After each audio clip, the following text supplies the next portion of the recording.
Assalamualaikum warahmatullahi wabarakatuh. Welcome to kelompok 4. Dengan anggota kelompok pertama Alvina Rizkia, kedua Muhammad Ain Rifki, ketiga Mutia Rizky Aulina, keempat Nurhalisa dan Jalianti Yusmainita. Di sini kami akan membahas virologi mengenai inokulasi telur berembrio. Dalam video ini ada beberapa hal yang akan kami bahas. Yang pertama, pengertian inokulasi dan inokulasi telur berembrio. Yang kedua, fungsi dan tujuan inokulasi telur berembrio. Yang ketiga, alat dan bahan yang diperlukan dalam inokulasi telur berembrio. Yang keempat, tahapan inokulasi telur berembrio dan keuntungan serta kerugian inokulasi telur berembrio. Pengertian inokulasi dan inokulasi telur berembrio. Inokulasi merupakan tindakan menanamkan patogen atau virus lain ke dalam organisme lain. Istilah inokulasi juga digunakan secara lebih umum untuk merujuk pada penyimpanan patogen atau virus secara sengaja ke dalam media pertumbuhan apapun. Beberapa jenis virus dapat dibiarkan pada sel-sel yang membungkus rongga telur berembrio atau pada embrio yang sedang tumbuh itu sendiri. Inokulasi telur berembrio adalah proses memasukkan atau mengintroduksi suatu zat atau bahan tertentu ke dalam telur hewan yang sudah dibuahi atau mengandung embrio dalam tahap awal perkembangannya. Proses budidaya virus dalam telur berembrio tergantung pada jenis telur yang digunakan. Telur menjadi media yang cocok untuk isolasi dan identifikasi utama virus, produksi vaksin, dan stok kultur virus. Berbagai jenis telur dapat digunakan untuk membiarkan virus, antara lain telur bebek dan telur ayam kalkun, misalnya virus rabies. Tetapi yang paling sering digunakan adalah telur ayam. Pertumbuhan dan multiplikasi virus dalam embrio telur diindikasikan oleh kematian embrio, kerusakan sel embrio atau pembentukan bintik ataupun lesi yang khas pada membran telur. Virus dapat dibudidayakan di berbagai bagian telur seperti membran koreo-alantoik, rongga alantoik, kantung ketuban, dan kantung. Inokulasi virus pada telur berembrio adalah teknik yang digunakan dalam penelitian virologi untuk memahami interaksi antara virus dan organisme inang. Tujuan dan fungsi inokulasi virus pada telur berembrio adalah sebagai berikut. Pertama, untuk memahami cara virus berinteraksi dengan organisme inangnya. Ini membantu dalam studi tentang siklus hidup virus, mekanisme infeksi, dan respon organisme inang terhadap infeksi virus. Yang kedua, sebagai studi patogenesis. Inokulasi virus pada telur berembrio dapat membantu dalam memahami bagaimana virus menyebabkan penyakit pada organisme inang. Ini penting dalam pengembangan vaksin dan pengobatan terhadap penyakit virus. Yang ketiga, sebagai reproduksi virus. Telur berembrio seringkali memberikan lingkungan yang mendukung reproduksi virus. Ini memungkinkan penelitian tentang reproduksi mutasi dan evolusi virus. Yang keempat, sebagai uji keamanan vaksin. Inokulasi virus pada telur berembrio juga digunakan untuk menguji keamanan vaksin. Telur berembrio digunakan sebagai substrat untuk pertumbuhan virus yang digunakan dalam vaksin. Ini penting untuk memastikan vaksin aman sebelum digunakan pada manusia. Yang kelima, sebagai studi terapi antivirus. Penelitian pada telur berembrio juga dapat membantu dalam pengembangan terapi antivirus. Ini termasuk pengujian potensi obat antivirus atau strategi terapeutik lainnya. Yang keenam, sebagai studi molekuler. Telur berembrio dapat digunakan untuk memahami aspek molekuler dari interaksi virus dan organisme inang.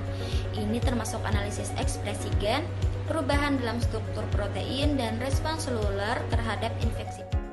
Baik, dalam inokulasi diperlukan beberapa alat dan bahan, yakni beberapa alat bahan yang umumnya digunakan untuk inokulasi virus pada telur, yaitu yang pertama ada inkubator yang mana berfungsi untuk menjaga suhu konstan selama inkubasi telur.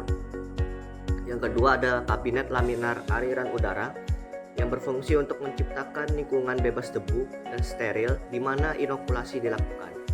Berikutnya ada tabung steril, berfungsi untuk mengandung telur yang akan diinokulasi. Berikutnya ada pipet mikro yang berfungsi untuk mengambil dan mengalirkan volume kecil dari kultur mikroba atau zat cair lainnya. Ada bunsen untuk sterilisasi alat seperti loop atau kawat platina. Berikutnya ada loop atau kawat platina yang berfungsi untuk mengambil kultur virus dan menginokulasikannya ke dalam telur.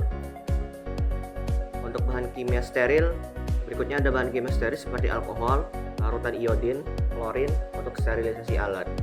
Untuk bahan yang digunakan, ada telur ayam, yaitu telur yang sesuai digunakan untuk media inokulasi mikroba. Biasanya berumur 11-13 hari dan telurnya adalah fertil. Berikutnya, bahan yang digunakan adalah larutan steril yang berfungsi untuk membersihkan area kerja dan alat sebelum diinokulasi.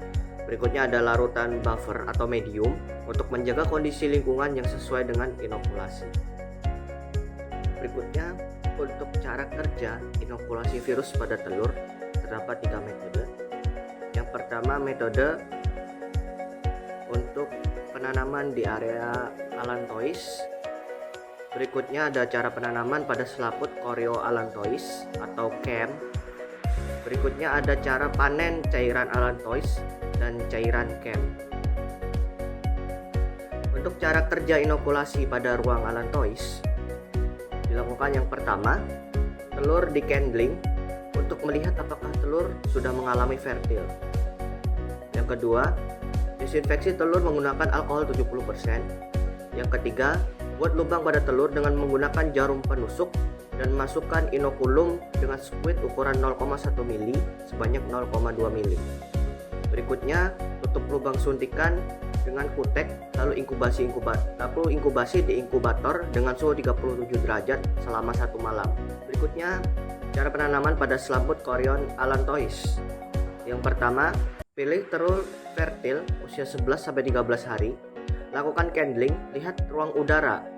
Tandai dengan pensil di bagian horizontal dekat dengan pembuluh darah. Yang kedua, desinfeksi dengan alkohol 70% dan buat lubang untuk ruang udara alami dengan jarum dan buat lubang horizontal dekat dengan pembuluh. Yang ketiga, udara dari ruang udara alami dihisap untuk membuat ruang udara buatan. Yang keempat, diinokulasikan 0,1 mili inokulum di ruang udara buatan. Yang kelima, tutup lubang dengan kutek lalu inkubasi di inkubator pada suhu 37 derajat selama 1 malam. Yang ketiga yaitu cara pemanenan cairan allantois dan CAM. Yang pertama, potong telur pada bagian udara dengan gunting membentuk lingkaran. Yang kedua, selaput chorioallantois dikuak sehingga tampak embrio dikelilingi cairan allantois. Yang ketiga, cairan allantois dipanen dengan dihisap menggunakan pipet lalu dimasukkan ke mikrotub.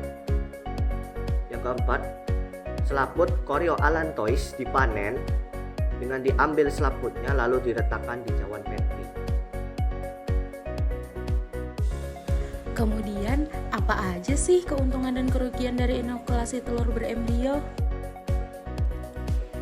Inokulasi virus pada telur berembrio memiliki beberapa keuntungan, antara lain yaitu yang pertama, reproduksi virus yang efisien. Telur berembrio menyediakan lingkungan yang optimal untuk reproduksi virus. Virus dapat menginfeksi sel-sel embrio dan menggunakan sumber daya yang ada di dalam telur untuk berkembang biak dengan cepat. Yang kedua, kuantitas virus yang tinggi. Inokulasi virus pada telur berembrio memungkinkan produksi virus dalam jumlah yang besar.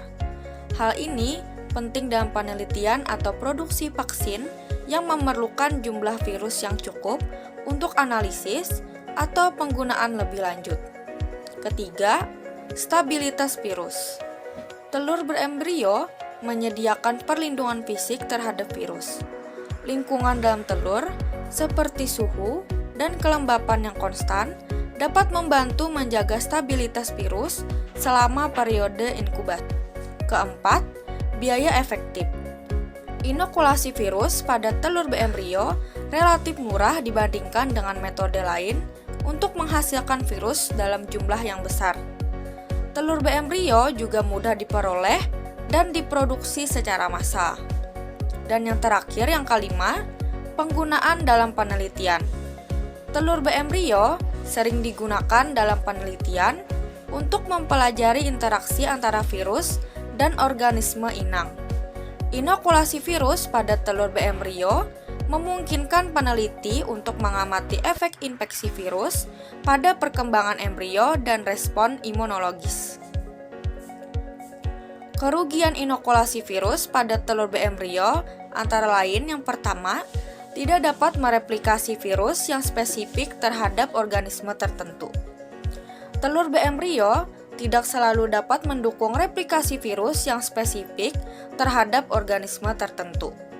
Beberapa virus tidak dapat menginfeksi atau berkembang biak dengan efisien dalam telur beembrio, sehingga sulit untuk mempelajari interaksi antara virus dan organisme inang yang spesifik.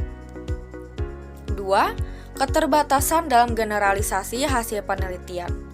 Hasil penelitian yang diperoleh dari inokulasi virus pada telur beembrio tidak dapat langsung digeneralisasi pada organisme inang yang berbeda. Perbedaan dalam sistem imun dan respon terhadap infeksi virus antara organisme inang dapat mempengaruhi hasil penelitian yang diperoleh dari telur beembrio. 3. Potensi kontaminasi silang. Inokulasi virus pada telur beembrio memiliki potensi untuk kontaminasi silang antara virus yang diinokulasi dengan virus yang ada dalam lingkungan inkubasi. Hal ini dapat menyebabkan hasil penelitian yang tidak akurat atau sulit diinterpretasikan. 4. Keterbatasan dalam mempelajari infeksi pada organ tubuh tertentu. Telur beembrio hanya menyediakan lingkungan untuk mempelajari infeksi pada embrio, bukan pada organ tubuh tertentu seperti paru-paru, hati, atau otak. Oleh karena itu, inokulasi virus pada telur beembrio tidak dapat memberikan pemahaman yang lengkap tentang infeksi pada organisme inang secara keseluruhan. Dan yang terakhir, yang kelima, keterbatasan etis. Inokulasi virus pada telur beembrio melibatkan penghancuran embrio yang sedang berkembang. Hal ini dapat menimbulkan masalah etis, terutama jika ada alternatif metode yang tidak melibatkan pengorbanan organisme hidup. Sekian video dari kami. Thank you for watching. Wassalamualaikum warahmatullahi wabarakatuh.